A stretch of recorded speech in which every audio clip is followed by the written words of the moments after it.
Hi everyone, this is Sandy. Welcome back to Easy Cooking. So today I'm going to be showing you how to make a rice pudding. Really easy to make and super delicious. I hope you like it. Remember, you'll find the list of ingredients in the description box of this video, and you will also find it in my blog where you can print the whole recipe. Let's get started.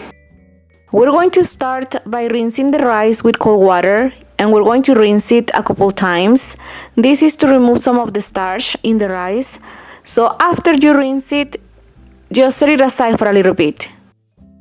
Now in a large saucepan, we're going to add in the water. I'm using about 5 cups of water or a liter of water. Into the water, we will also add in the cinnamon sticks. I cut them in half so they won't be too big. Then just place the cinnamon sticks in the water, and now we're going to bring this to a boil on high heat, and this will take about 8 to 10 minutes. So once the water is boiling, now we're going to add in the rice,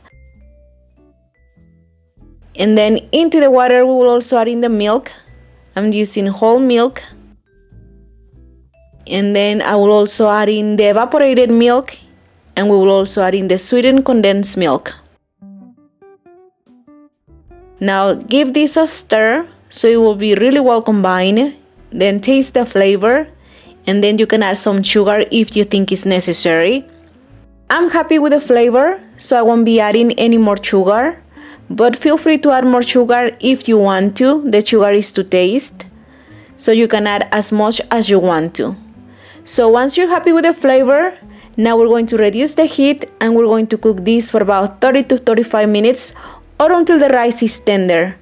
And remember, you have to cook this on very low heat, and you have to stir it frequently to prevent the milk from sticking to the saucepan or getting burned.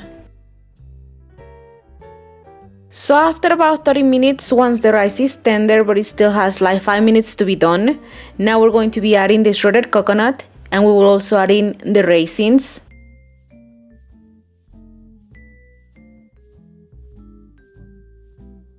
And then we're going to cook it for another 5 more minutes or until the rice is well cooked. And then after that, it should be done. So once it's done, now you can serve it. You can top it with more shredded coconut and maybe some chopped pecans if you want to.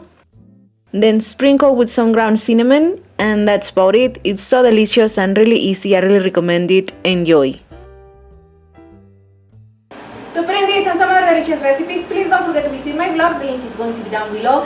And remember, you will also find me on Facebook, on Twitter, on Instagram, on Pinterest. I'm everywhere, so all the links are going to be down below. If you want, you can check them out. And of course, don't forget to subscribe to the channel to be notified of future updates. Thank you so much for watching, and I'll see you next time. Bye bye!